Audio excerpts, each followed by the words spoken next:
একটা সময়ের কথা। এই জঙ্গলে সব ধরনের পশু পাখি বাস করত, আর ভোলা নামের হাতিও তার পরিবারের সাথে এই জঙ্গলেই থাকতো।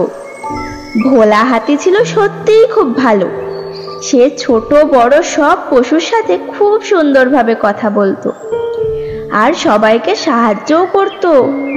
ভোলা হাতিকে কোনো পশু কখনো রাগ করতে দেখেনি।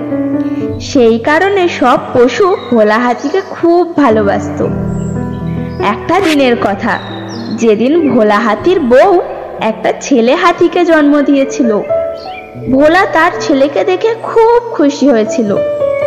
সেই জঙ্গলের সব পশু হাতিকে অভিনন্দন জানাতে এসেছিল। এই জঙ্গলে একটা নেকড়েও ছিল। সেই নেকড়ে খুব নির্দয় এবং দুষ্টু ছিল। সেই জঙ্গলের কোনো পশুকে ভয় পেত না, বরং সে নিজেকে সেই জঙ্গলের ডন বলতো। সিংহ ছিল এই জঙ্গলের রাজা, কিন্তু এই জঙ্গলের সব পশু সিংহকে নয়, নেকড়েকে ভয় পেত।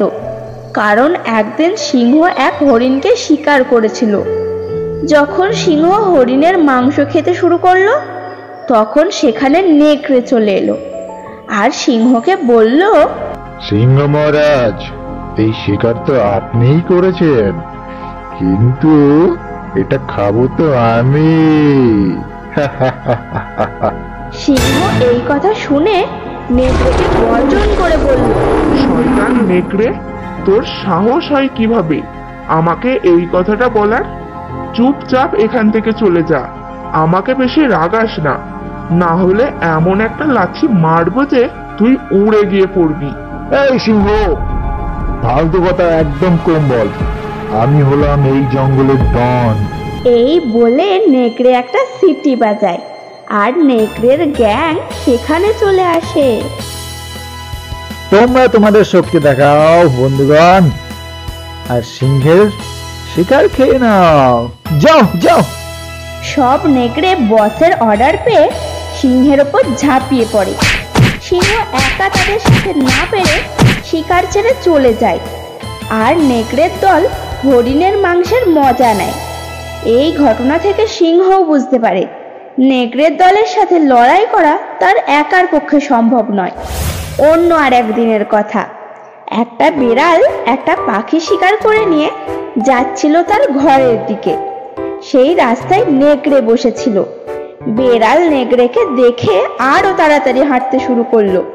তখন নেকড়ে বলল, এই বদমাশ বিড়াল, চুপচাপ কোথায় ভাবছিস তুই? শোন, এখানে শোন। হ্যাঁ নেকড়ে ভাই, বলুন কি কথা আছে? তুই জানিস না জঙ্গলের ডন আমি, আর তুই আমাকে নমস্কার না করে চলে যাচ্ছিস? বিড়াল থতমত খেয়ে বলল, আমার ভুল হয়ে গেছে ডন ভাই, আমি আপনাকে ঠিক দেখতে পাইনি, আমাকে ক্ষমা করে দিন। ক্ষমার বদলে আমাকে এই শিকার দিয়ে দে আর এখান থেকে চলে যা। আমি এই শিকার আমার ক্ষুধার্ত বাচ্চাদের জন্য নিয়ে যাচ্ছি, দয়া করে এটা আমার কাছ থেকে নেবেন না।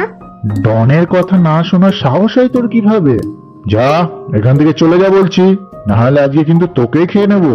আর বেচারি বেড়াল ভয় থেকে তার শিকার ওখানে ফেলেই চলে যায়।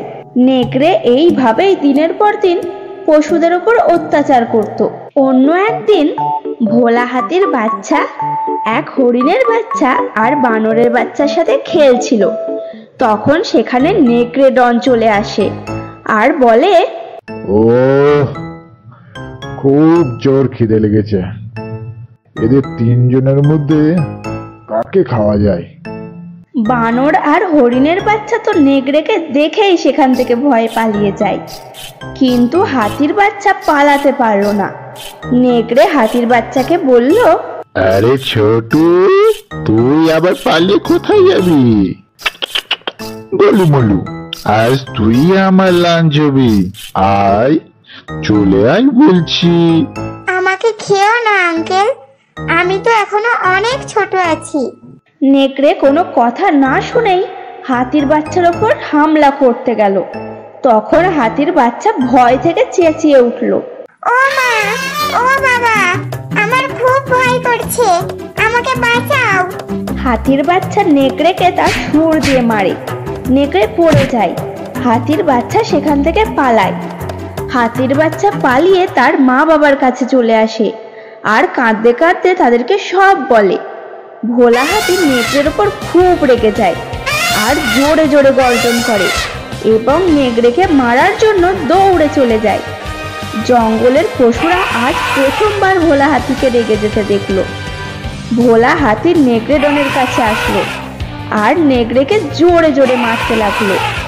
নেকড়ে সিটি বাজিয়ে তার সাথীদের ডাকে, আরে মরে গেলাম রে, আরে আমাকে কেউ বাঁচা রে, কেউ বাঁচা, না হলে হাতে আমাকে মেরে ফেলবে রে, বাঁচা রে, কে আছিস? নেকড়ের চিৎকার শুনে তার গ্যাং চলে আসে আর হাতিকে ঘিরে ফেলে। তখন ভোলার বউ অনেক হাতি নিয়ে সেখানে আসে। সব হাতি মিলে নেকড়েকে জোরে জোরে মারতে থাকে। এত মার খাওয়ার পর নেকড়েরা সেই জঙ্গল থেকে পালিয়ে যায়। এরপর সব পশু পাখিরা নেকড়ের হাত থেকে মুক্তি পায় এবং সব হাতিদের ধন্যবাদ জানায়। এরপর থেকে সব পশুরা আনন্দে আর নির্ভয়ে সেই জঙ্গলে বাস করতে লাগলো।